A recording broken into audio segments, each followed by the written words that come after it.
I've heard of a lot of special needs parents who have been asked to leave churches because their kids are not able to integrate into the ministry, and ministries don't know how to handle it or what to do. And so, they looking at it, I don't think their intent is to exclude, but they're looking at their entire ministry and the kids that they have, and they just get to a point and go, we don't know how to handle this. And so families leave and they go to another church and another church and another church. And I carry a burden for that. Hi, my name is Craig Wilson. I am a 30-year veteran of children's and family ministry. I love pastoring kids and those who lead them. And this is my Faithly story. Welcome to Faithly Stories, the podcast that brings you inspiring tales from conversations with church leaders as they navigate the peaks and valleys of their faith journeys through their ministry work and everyday life. Join us as we delve into their challenges, moments of encouragement, and answered prayers. The Faithly Stories podcast is brought to you by Faithly, an online community committed to empowering church leaders, pastors, staff, and volunteers. Learn more at faithly.co.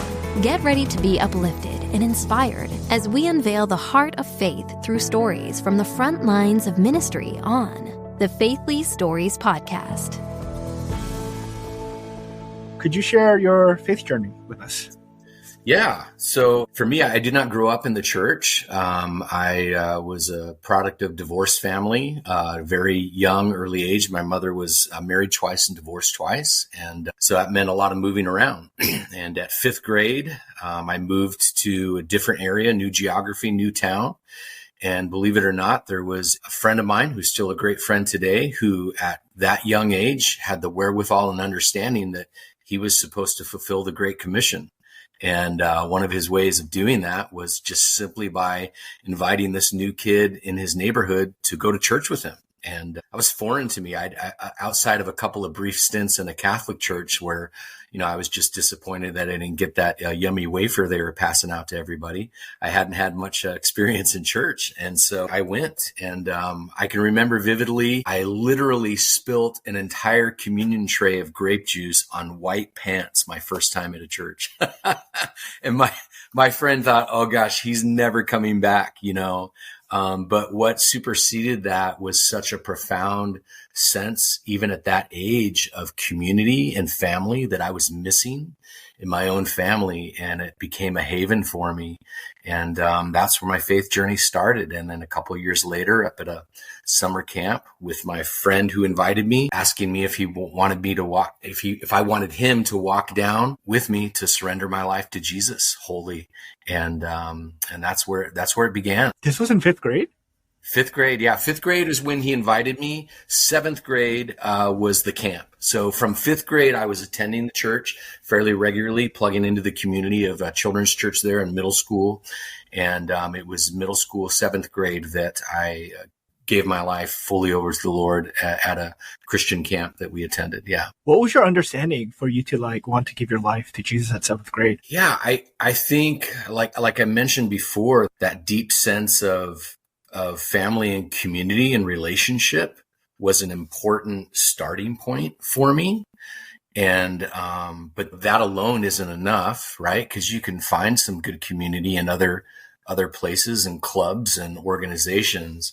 But what that was for me at that time, and the leaders that we had who had a deep sense of care for my being, how I was doing, who I was becoming. We were fortunate at that church to have the same leaders travel with us, from many of them from junior high, stay with the group of kids all the way till we graduated. I think I had the same ones through middle school, and then a set of new ones at high school level. And those ones stayed with us the 4 years. That was very impressionable upon me. But of course, out of that then came conversations about faith and who Jesus was, and me as a sinner and my need to surrender to him. So for me, it made sense, and I think for me also at that age, lacking a father figure in my life, God as father, was fairly impactful on me as well.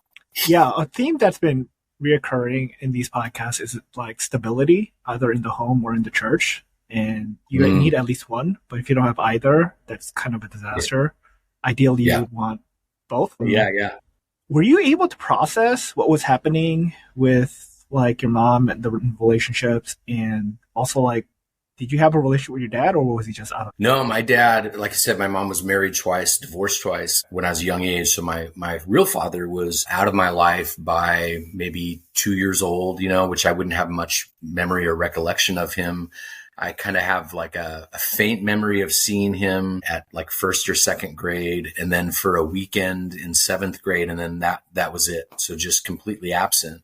And then, my stepfather, I have memories of him in my time that my mother was married to him, but I would say he was out of my life after that marriage ended as well. So I really didn't, and so within the church, youth group and the godly men who did have families were the ones that I spent most of my time there. And, they included me in father-son activities, and they were checking in on me when I was goofing around in school and deciding I didn't want to go to school.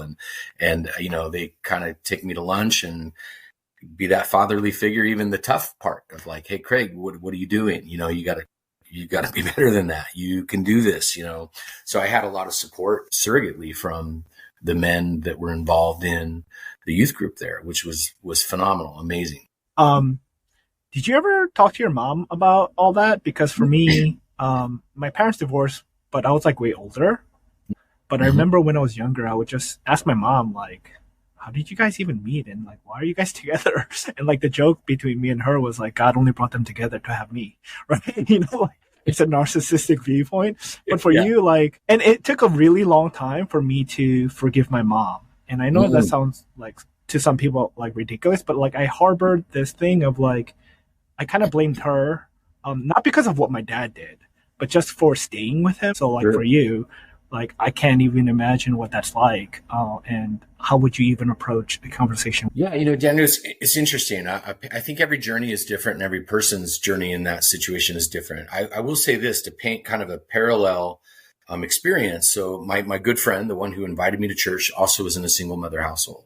And so for me, with my father out of my life early on, I always see you don't know what you don't know. And so when people say, well, do you miss that? Did you desire that relationship? Well, I didn't know what a relationship with a father was like because I didn't experience. So there was no loss of that, And I think that early on, because I had, when it was crucial, I think when you hit that preteen and middle school, where life becomes, you start turning to peer pressure and, things start to unravel a little bit. Having those key mentor figures in your life is important. And I had that. So cut to my friend whose dad, they were divorced, but his dad was kind of in and out of his life.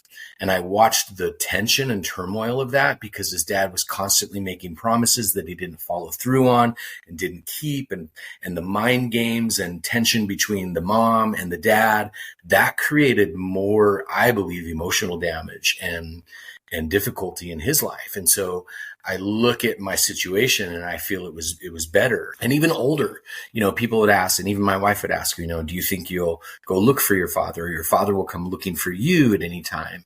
And I didn't have a desire to do that because I didn't have a relationship with him. When I have my own kids, these profound questions arise in your heart when you have a kid and your attention to that, just this life form that, you have this just unbelievable love for, and unconditional love for. You have these questions of like, gosh, how could somebody, just abandon, family, know they have a son and a daughter out there and not have any contact? And, there could be a million reasons for it. I think later in my life, it wasn't until later in my life, when I was an adult, I was able to have those conversations with my mom about their relationship. And you find out a lot of it, he was alcoholic and couldn't function in life. And so at that point, the forgivenesses I can deal with, knowing that as an alcoholic, he couldn't function normally, process normally, grieve normally, in the way to understand that, I could have a sense of, okay, it's the disease and the issue of alcoholism. So there's a level of, I didn't have a sense that I had to forgive him, for things. I just had that wonderment of like, gosh, how could somebody know? Like having my own kid, I couldn't imagine that. But my journey and my path is different. So I think for me, again, you don't know what you don't know. So not having that father figure in my life, I didn't grieve the loss of something that I never had, but I had an incredible community in my church. There was, one man in particular that at my wedding, I gave him the seat of honor where my father would sit for my wedding, because of his impact on my life. Thank you for that. That's actually a very refreshing perspective that I didn't even have insight to. So how did you get into pastoring? Yeah, I was kind of, I think kind of like Jonah trying to run away from it a bit.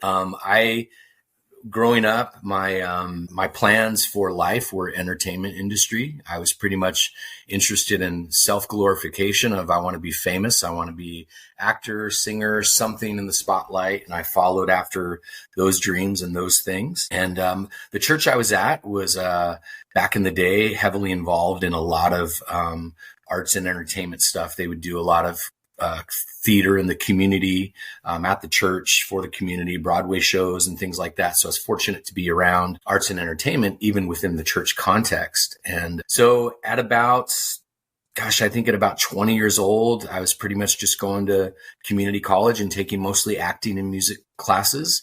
And our music director at the time said, "Hey, I'm starting a kids program on Sunday nights, and it's going to be kind of like think Mickey Mouse Club, but with Bible-based lessons in it. There's going to be dancing, singing, acting, funny characters, all of that stuff." And he asked me to do it, and I really had no interest. I had no interest in working with kids. And he came back and asked me another time, said, "I really need guys. I have a lot of girls interested and need some more guys." I think I told him no 3-4 times, and then he finally just begged and pleaded. And I said, "Okay, I'll do it as a favor to you." And I got into it, and oh my gosh, I was hooked. It was very revealing for me. That was, I say I'm called to be a children's pastor, and I get weird looks about that sometimes. So I'm 54 and I still feel effective in children's ministry. And people say, "Oh, are you going to bump up to family pastor? Or are you going to bump up to lead pastor someday?" And I don't believe that's my calling. And so doing that, it was like this culmination of God taking everything that I was passionate about and the things that I was talented in, and he was showing me a better purpose for them. And I can to this day remember Rachel Stewart, kindergarten kid, who at one of the early programs that we did, just coming and wrapping her arms around me. I used to sometimes get emotional still thinking about this because it's just so vivid, all these years later, but wrapping her arms around me and saying, "Thank you for making learning about Jesus so much fun." And it was just like, boom, that's it. And so I was doing that program. And then a few months into it, the director who was doing all the creative elements of it, had moved out of state. And so the children's pastor there asked me if I would take that over. And I started an internship. I didn't go to school. I didn't go to Bible college. I went to Bible college later and would take some courses and things, but it wasn't my plan. But I was mentored by him for 6 years, which was the best experience, because I had the freedom to risk and fail with a safety net. And a lot of leaders today get into ministry without a safety net, and they get burned once or twice, and then they're done and they're out. And so I had an incredible safety net to risk and fail and have somebody take the heat when I would mess up and pick me back up and put me back into the arena to keep going at it. And so, and after about 6 years, and I was, handed the keys, "Hey, this is your ministry now." And here I am still engaged in children's and family ministry, all these years later. Yeah. When I applied for the children's role at my most previous church, I had no interest, but it was like the only thing that was available. So I was just like applying everywhere. And then when I got it, there were just rough moments, but overall looking back, children's is a lot of fun because that's all they care about, having fun. But if you can make like the gospel fun and Jesus fun, it was the best ministry years of my life, I can honestly say. What I would say, what's the first question usually a parent asks when they pick up their kid from church? Did you have fun today? When they pick up, when a parent picks up a kid from church, the first question they ask usually is, did you have fun today? It's not, occasionally you'll get the parent go, what did you learn today? Tell me the Bible verse you memorized today. But usually the first question is, did you have fun today? Why? Fun is a value. Are we teaching the Bible? Of course we are, but it needs to be fun. Adults, they're not coming if you don't have donuts and coffee, Starbucks coffee out in the lobby, that's their fun, right? Kids aren't coming if it's not fun, so it needs to be fun. No, but that's kind of a shame, because something I've been like really learning more and more recently is like the childlike heartness, right? But also we can also have a childlikeness in the mind, which is just curiosity. And like children are always curious, and I'm curious where along the way for us as Christians we lose that, and then we get so caught up in like, this is right, this is wrong, this is what I know, and then we start debating about what we know rather than like, oh, how can you take that and use your imagination to see like the goodness of God? Do you know what I mean? Yeah, I agree. I think, sometimes we just, somewhere along the line, we overcomplicate things, I don't know if adultize them is a word, but if it isn't, I just made a new word, adultize, #adultize, get the website going, but we do. And I think that there's a need to come to Jesus with that childlike faith. And I think even within that is that fun. When you think about Pixar movies and cartoons, and what's great about those is it kind of blends this line between, it still captures kids, but it still captures the adult heart. It has that sensibility. And I think there's a place for that in church ministry. I think there's a place to simplify. We do a baptism class, for lack of a better word, for our kids when we're teaching them about why we get baptized. And it's always, for us, a family class. It's designed for parents to come with kids so we can help equip them and resource them and make them part of the process. And I'd say over 30 plus years of doing children's ministry, I'd be willing to guess we've baptized just as many adults as we have kids through that class, because we've explained it in such a simple way. And there's been a good number of parents sitting there who hadn't been baptized. And just because it was explained in such a simple, fun, but meaningful and powerful way, that a lot of parents just went, oh, I guess I should probably do that. Why haven't I done that yet? And so I think, there's definitely a place to come into our faith with the childlikeness, like you're saying. So how do you, based on your experience, integrate parents getting involved? Because one issue I always had was they treat children's ministry like it's a babysitting service. So they'll drop off the kids, they'll disappear, they'll come back, but they'll never like connect or ask questions. And I'm just curious as to like, how do you integrate that? Yeah, I think, for all the years of, you have, the Orange philosophy, which came into being with, Rethink Group, and they do a phenomenal job of the strategy and vision for that. Churches overall in the last couple of decades are pushing more of this, idea of family ministry. How do we come alongside parents, equip and resource them to be the primary role in their family? And I still think it's a challenge. I still think that we're struggling to do it. And I think you're going to get so many different opinions and strategies and mission and vision around this. You have a lot now that say we quit pulling the kids out of church and do church together all the time and more, or at least have them in for worship together and then split out. And then you have others who say, well, no, there's still value in splitting out because we can talk to kids in their language and pastor them in a unique way. And, and even you see some healthy amount of infighting about that. And that's always good. Discussion and even a little bit of healthy arguing helps us get better at things. So I don't know that I wouldn't come and say, gosh, I've solved that and it's amazing. I have these amazing, incredible, engaged parents and families, because every family is different, right? I mean, take me, who's a single kid in a family that had no faith and wasn't going to church. So I can't, if I have that kid in my ministry, I can't just say, well, your mom and dad are your primary spiritual role model, because they're not.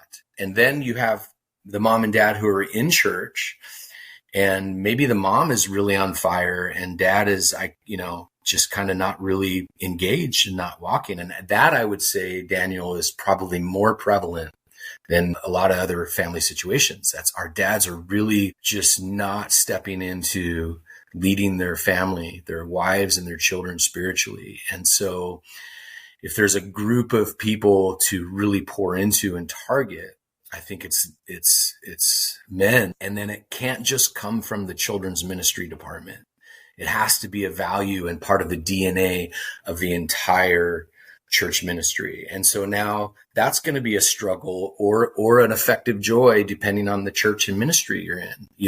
There's a lot of times in church ministry, we get siloed, working in all these ministries, and even some like, well, my ministry is most important and mine's how come I don't get enough attention here? And this ministry has more budget, and this ministry, what that does is tends to isolate us. And one of my pastors used this illustration, and it probably, he probably lifted it off of somewhere else, or maybe it was his own original thought. I don't know where it originated from, but he was sharing with our staff. He said, sometimes we have our own ministry, and you think of it as a train, and I have like my car. My car is pretty unique: children's ministry, and then men's ministry, women's ministry, worship ministry. He says, and that's okay. He says, the problem is that we're also on our own individual train tracks. We're all going the same place, but we're getting there on our own track. And so sometimes we're getting ahead or behind somebody. And he says, what I want us to do is pull all of our individual cars onto the one track. And that way we're pushing and pulling each other toward the same destination. Because even sometimes then, hey, this one car is dragging a little, but that's okay because the two cars behind it are pushing it and the two in front of it are pulling it. And then another time, that car that was struggling 6 months ago is now driving hard and pushing the car that's slower in front of it. And I think that's a good picture of how we need to do that, because something that big with family ministry and getting men engaged is going to take the entire church. It's going to take the youth ministry and the men's ministry and the preaching from the pulpit and the children's ministry to all believe it's important. So every family's situation is different. And so I think that's why it's hard, but we can't throw our hands up and say, well, it's just not working, so let's not bother and let's just do children's ministry. I have to provide the resources. I have to encourage parents. I have to equip them. I have to pray for them and with them. And I have to think about the kid whose parents aren't there. And so it's a challenge, but it's one worth us, digging our heels in and keep grinding at it. I'm definitely going to steal that train analogy. That's really good. I can't believe I never thought of that. That's one that's with me for a long time, and I carry it with me everywhere I go because I think it is a good analogy for that. And so it's going to take every ministry for the big things that are important, and for us to stop looking at we need to celebrate. Yeah, I want to trade notes with you now. So, what's been the hardest thing for you in children's ministry? I think so. Post-COVID, volunteer leader engagement has definitely been down, but overall, church engagement. I think that we hit a point, about a year ago that it's kind of like, all right, I feel like this is just my observation, my experience. We were kind of all watching fall 2021 to see what was going to happen. Because fall 2020, we thought we were coming out of the bend with COVID, and then all of a sudden kind of, resurged in areas where depending on where you live, counties shut back down and schools shut back down. And so when 2021 came, I think there was this hesitancy of people returning, at least in the ministry areas that I were in, and they were watching what was going to happen with the fall. And then it seemed like, okay, feels like we're out of the woods, or for whatever reasons, wherever you stand on COVID, it just seemed like all of a sudden there was a big number of people back, but not engaged in serving, or we'd lost some of those people. And so now you had this crowd back, but you didn't have the infrastructure to minister effectively in your children's areas. At least that's one of the things I experienced. So that's been a challenge.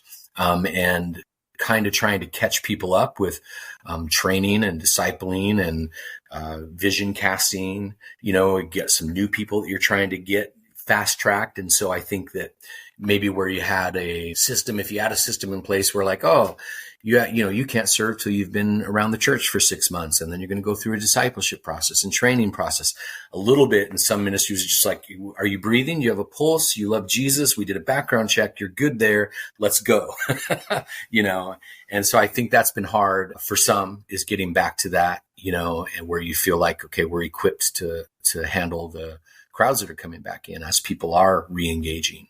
So that's been one thing there. I think another challenge has been just the change in kid demographics in regards to special needs and special needs, especially around the area of like behavioral challenges. I always hate statistics because, they're usually wrong.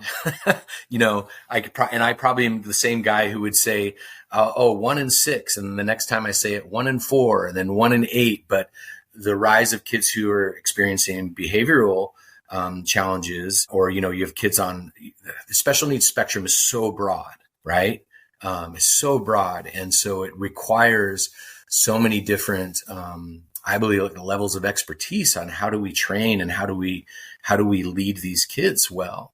And so I think that's a growing challenge. And I feel like a lot of churches are starting to do more with that. But there's some of the challenges are where you have that may need a one-on-one assistant, one-on-one leader, one-on-one buddy, however you want to call that, to be able to be included into your regular children's ministry programming, which is, we always say we want what's best, what the parent wants, and working with the kid and what's best for them. You have some kids that would just go to a special needs room environment, and some that can be functional within your regular ministry on Sunday morning, but they might require an assistant. So now when you're trying to find a leader for every 6 to 8 kids, and now you might have 4 or 5 kids in your ministry that need a one-on-one buddy.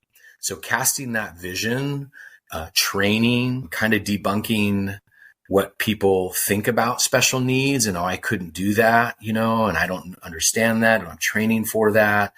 I think that's a challenge in today's children's ministry, and probably one that's going to keep growing. But, there's a deep burden to minister to every child.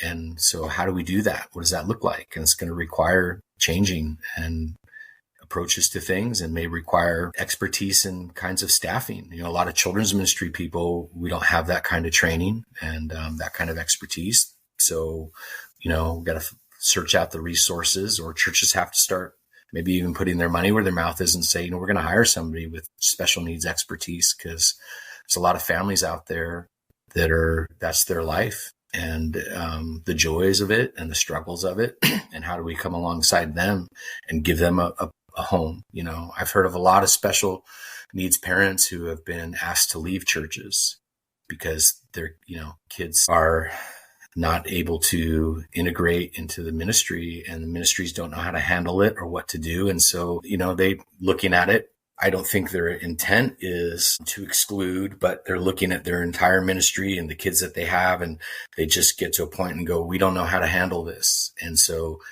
families are leaving, and they go to another church and another church and another church. And I carry a burden for that. This family, the divorce rate among special needs families is high. They're on an island. They don't have, resources and the support that they need, and I feel like if we can come alongside them and do the best we can. I say do the best you can with the resources you have. And you might not be able to do everything, but what can you do to what point? Do you have any advice then for people who don't have the resources? Where can they go to even seek out answers? Yeah, one is called Key Ministry, K-E-Y, like a key, keyministry.org. It has a lot of free resources and training and videos. And I think you can even bring some people out if you wanted to put some money into bring some experts out to do some training. But they have a lot of resources and a Facebook group page.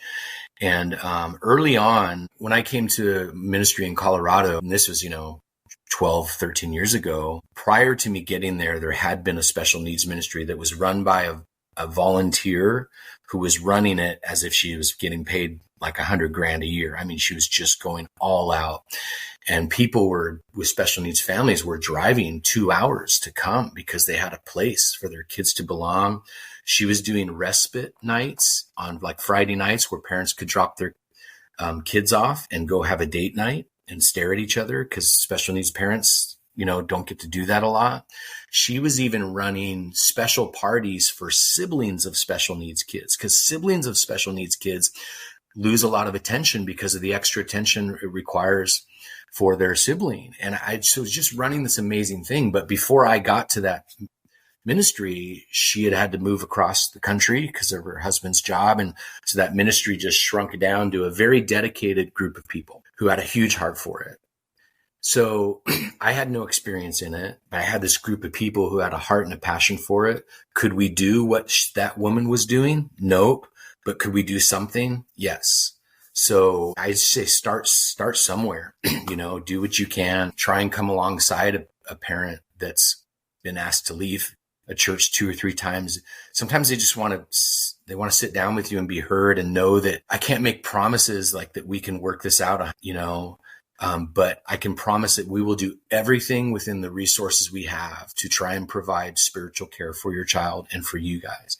I think just saying that sometimes goes a long way. I remember a family like that came, their kid was prone to acting out with violence, had some behavioral challenges, and they came to our church the first time, and they didn't tell anybody.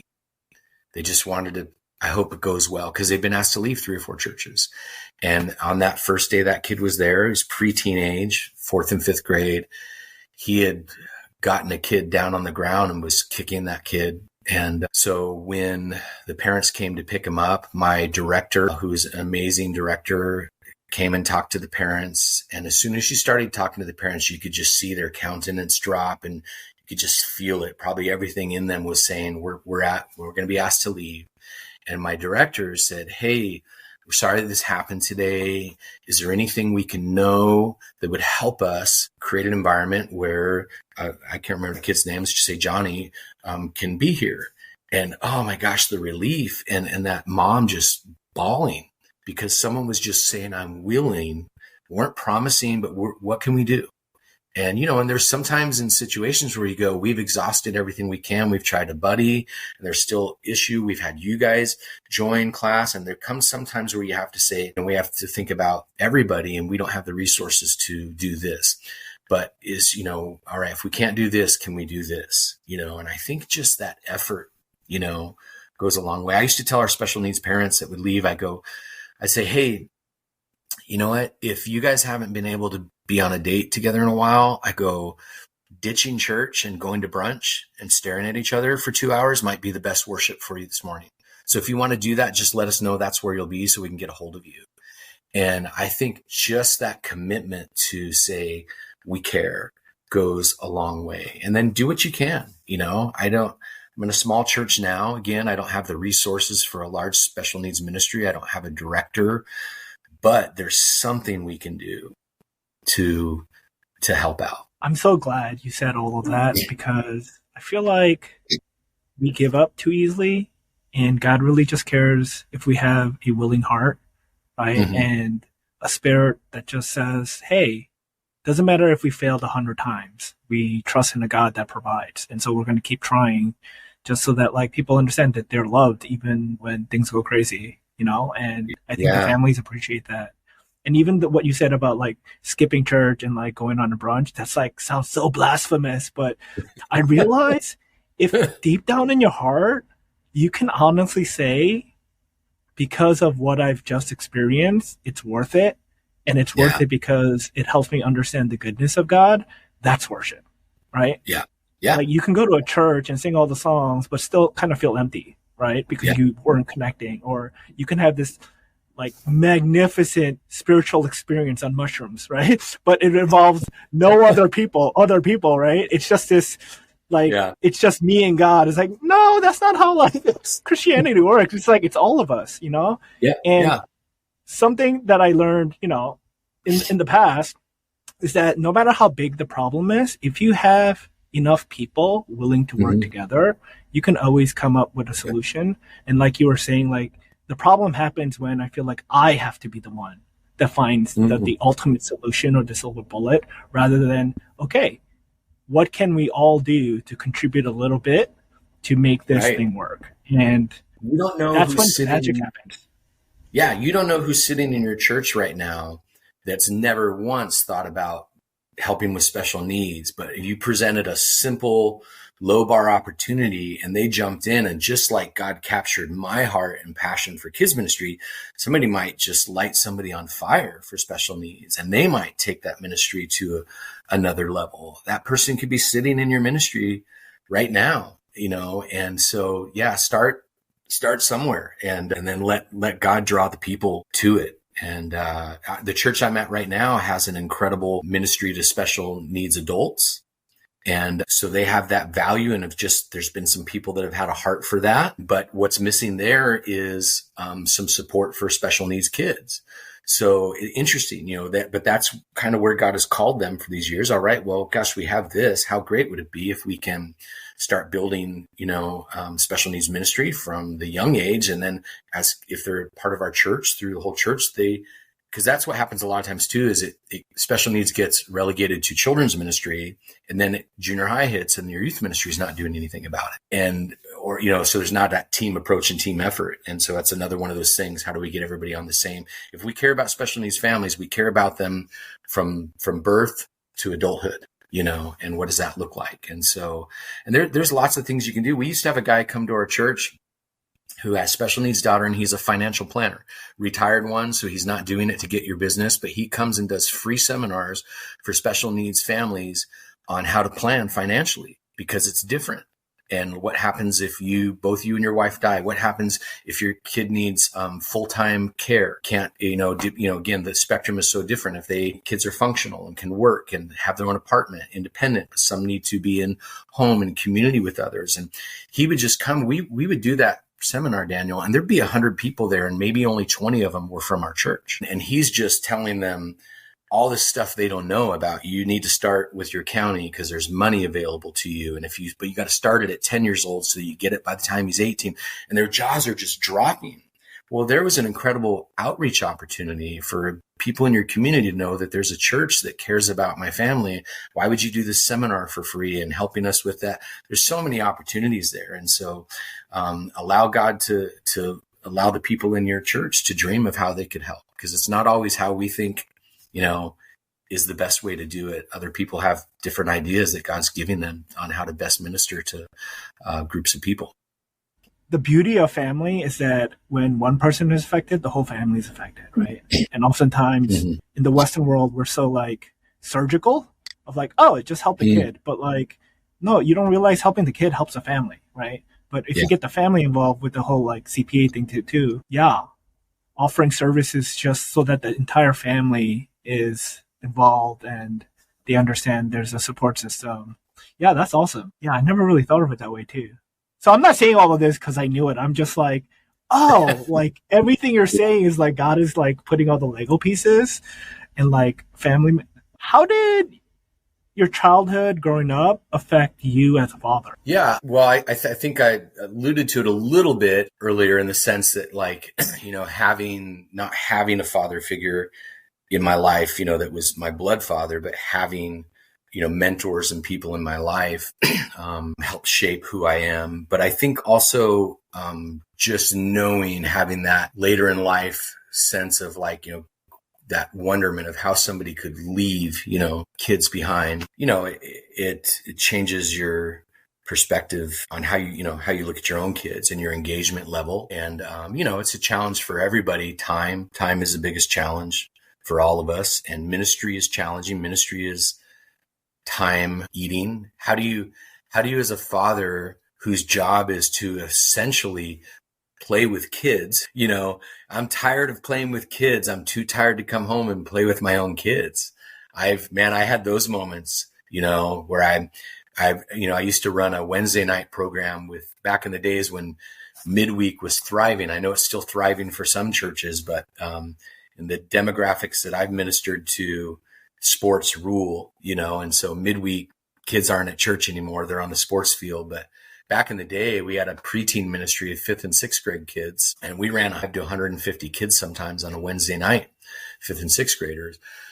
And, it was amazing, but it like sucked everything out of me, and then you get home and you just want to like, la, la, la, la, you don't want any questions. You don't want any, because you just need to kind of just unwind from that. And I'm an extreme extrovert. But when I get it all out, then I just need to kind of retreat, and I introvert. And so, yeah, coming home and then like not having energy, for your own kids. Oh, that's a terrible thing, so like all parents, and dads do that and moms do that. They're working, and sometimes you got to dig deep because it is fast. All the things they told you are true. You blink and they're grown up. I have a 25-year-old and a 21-year-old. And gosh, I can look back and beat myself up, about some times where I go, I wish I would have just, engaged a little more here. So I do a lot of speaking for camps, kids camps, and I always tried to take at least one kid with me if I went away so that I wasn't just away from family. And my kids have some great memories of, being at camp. And then that's almost like they're getting free camp, they get to engage and play. And the church leaders, the camp leaders would always, just let them be a camper, the weeks they were there. So they had that spiritual influence and impact, but they were with me and got to see what their dad was doing, so that was important. So I've had the freedom to do those kind of things. But ministry, does have its challenges depending on the ministry environment you're in, how much you're working and how much you can be away from family. Yeah, there's a saying, the days are long, but the years are short. And that's so true as you get older. Yeah, for sure. We're all a product of our experiences, and I am, I have friends say all of us are smarter than one of us. And like, I am a product of the people that I've been under. I've been just very fortunate to work under mentors and leaders. And like, everything I'm talking about is just from experiences that I got to be in part of. And sure, within that, I able to add, I think, how God has gifted me and wired me, but it doesn't start with me. I know there are people, I have an entrepreneurial heart, but there's some people that God gifts to just sit and create from nothing, and I just am so much better for me when somebody spits something out and then I go, oh, and can work from that and build upon that. And so I'm a product of that. I'm a product of the mentoring and the coaching and the people pouring into me. And so my favorite thing is all right, how do I, especially now I'm 54, 30 plus years in ministry. And this season, what God is showing me, I believe, and God is opening the doors for me to do is to pour that back into other leaders who are newer and growing. And even at 54, I talk to young children's ministry people that maybe came to me for some advice, and I'm just sitting there writing down everything they're saying. And I'm like, this is brilliant. This is amazing. Hey, so it's learning from each other, and pouring into each other. That's what story does. That's what community does. So my experiences are what has shaped me. It's not, I don't consider myself a prolific leader. I consider myself being fortunate to be in the environments that I've been in and rub shoulders with the people that God's allowed me to rub shoulders with. What is the fondest memory you have from childhood? Oh gosh, fondest memory from childhood. That's an interesting question. Even like, I have, we were going through the old buckets of pictures and things like that and realized that there's really not even any pictures of me younger than like 4th or 5th grade, So I think my fondest from childhood are, my family was fairly small because of just the divorce and just having one side. So some of my fondest memories were times at my grandmother's house because my mom was a single mom. So I spent a lot of time there, in her kitchen. There's things that are so tangible to me today. Like my grandmother, the only soda she would ever have is a squirt soda, right? And if to this day I could open a can of that and just the smell and the taste will put me in her living room, What's squirt? Squirt, it's just a soda. You can still buy it. It's like a citrus soda. But Gotcha. it's like an unusual soda, right? Usually you want root beer or Dr. Pepper or Coke, but that's the only one my grandmother had. And it wasn't great. But if I wanted something sweet and sugary, it's the only one I was going to have. And so to this day, I crack a can of that and it will put me in my grandmother's living room because we played cards and she baked with us and we just had that time. And same with my great uncle, he just had all these, he's traveled the world, and so he had all these unusual collectible items, and things like that was very fascinating to me to spend that time with him as a child. So those are some of my fondest memories were of our small kind of tight knit family that, no big trips or no big vacations or anything like that. Just that time in the homes of my family members. What's the best advice you've ever received? Oh, the best advice I've ever received. Maybe I haven't got it yet. Or the best so far that was really helpful to you? I'll give you one related to ministry. And, ministry is hard. It's hard now.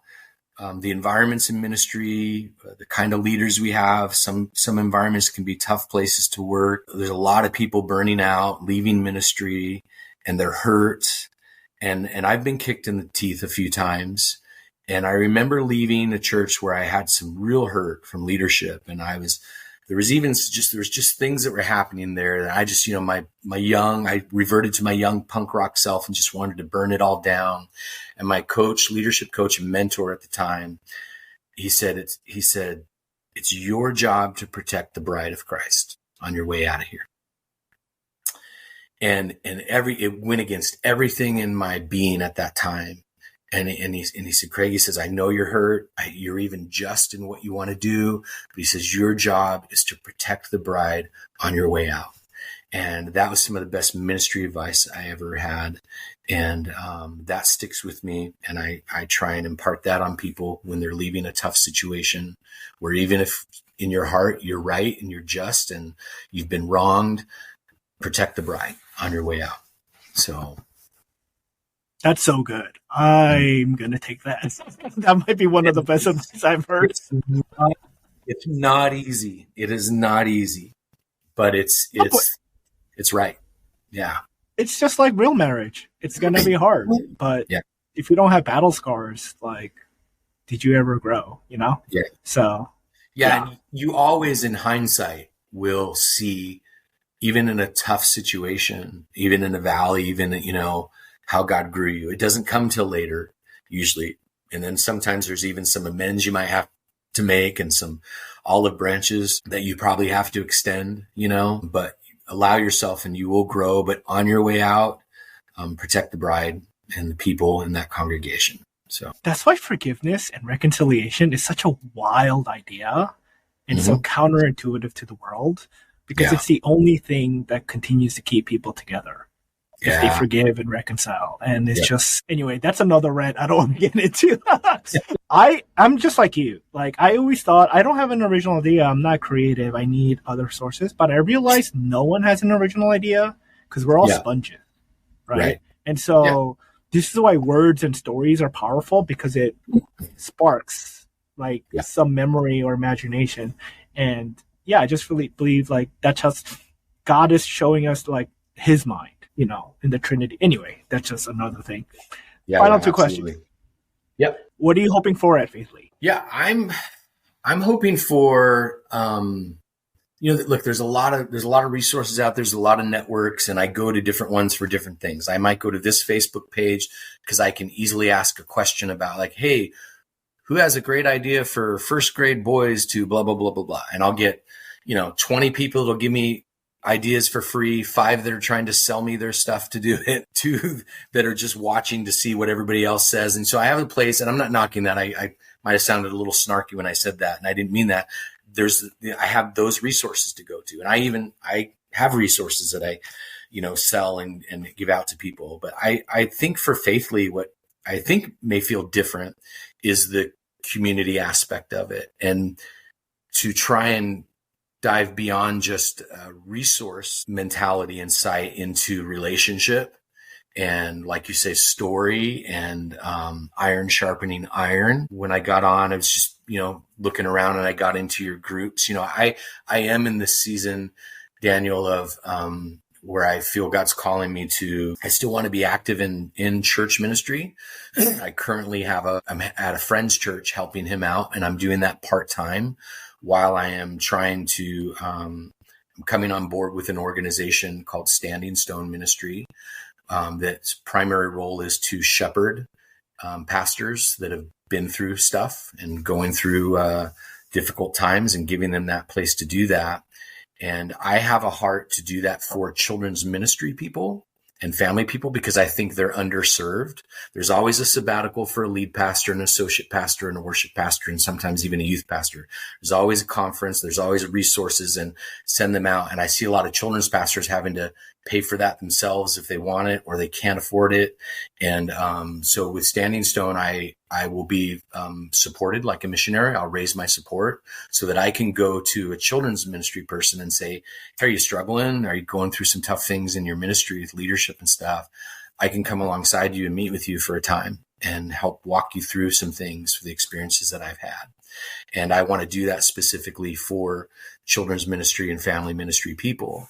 And so I think even Faithfully can just even be an extension of that to gather like-minded people who are in that area of ministry and just, hey, how do we, and again, it's not about, oh, hey, come to Craig. I've got so much experience. I'm amazing. You just sit and let me just stand on my pedestal and impart wisdom to you. It's not that at all. It's this shared from across the table or across a Zoom camera, what we're all going through. And then I just believe that God will, the people that he gathers to you through whatever means, Faithfully, a Facebook page, a conference, whatever reason he's brought you together, then sitting across from each other and sharing those experiences can bring wisdom, can bring healing, can bring greater impact in the kingdom.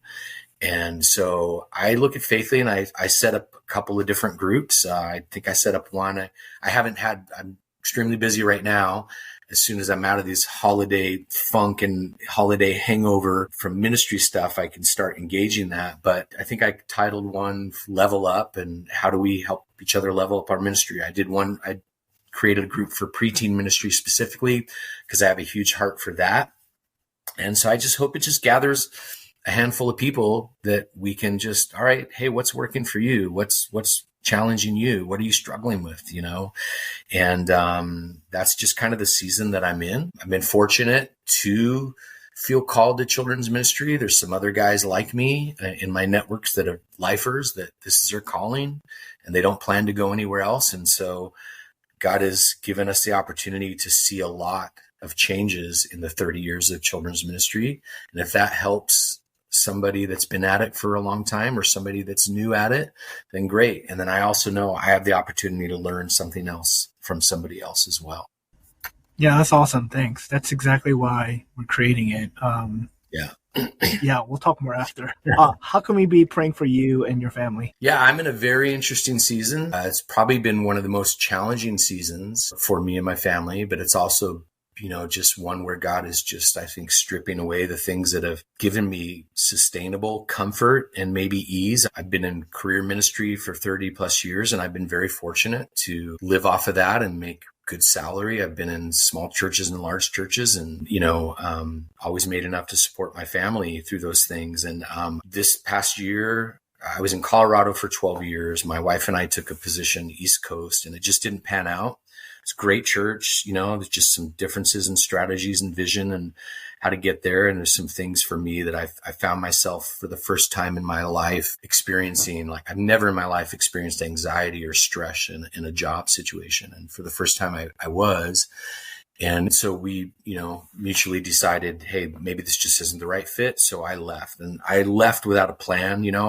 Our best, worst idea was to head to my mother-in-law's because they needed some help with some health issues and around the house. And so we just decided to do that. And I was going to reboot. I was going to pray about how could I start doing shepherding and coaching and mentoring for people in a niche market, for lack of a better word, that, really people that need it or don't have the money for it and those kind of things. And so along the way, my friend offered me part-time work at his church and full health benefits, which is a huge blessing.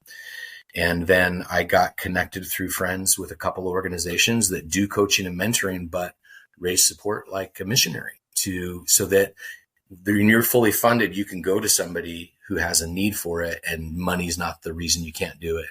And so it was something that never even occurred to me to do it that way.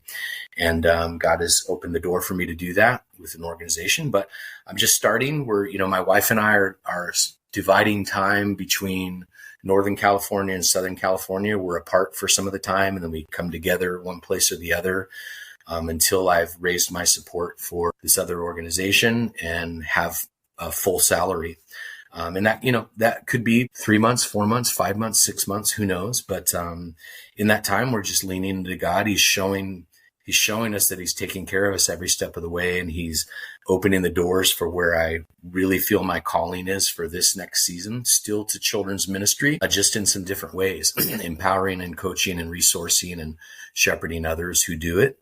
And I still want to always be engaged in ministry, whether it's part-time or as a super volunteer, because I don't like when, people come to you and say they want to help you in a ministry that they haven't been involved in 10 years. They haven't been around in the trenches at all.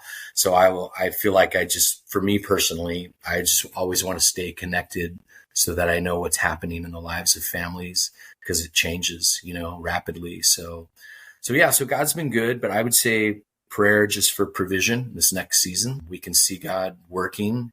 It's just never on the timing that I want. And so we just have to be, prayer for patience and his provision. Thank you for that. This was great. Yeah, we'll talk again soon. I'm sure we will. I love the opportunity to share, God's putting on my heart and share and hear from other people. And so this is great. Appreciate the time. That's it for the podcast. Thank you for tuning in to the Faithly Stories podcast. We pray this episode gave you the encouragement you needed to continue on your journey. The Faithly Stories podcast is brought to you by Faithly, an online community committed to empowering church leaders, pastors, staff, and volunteers. The Faithly digital platform offers innovative and practical tools and resources to enhance connection, foster collaboration, and promote growth within the church and ministry space. Remember to subscribe, rate, and review our podcast to help reach more listeners like you. Stay tuned for more uplifting tales from the front lines of ministry on the Faithly podcast. Stay bold, stay faithful, and never underestimate the power of your own story.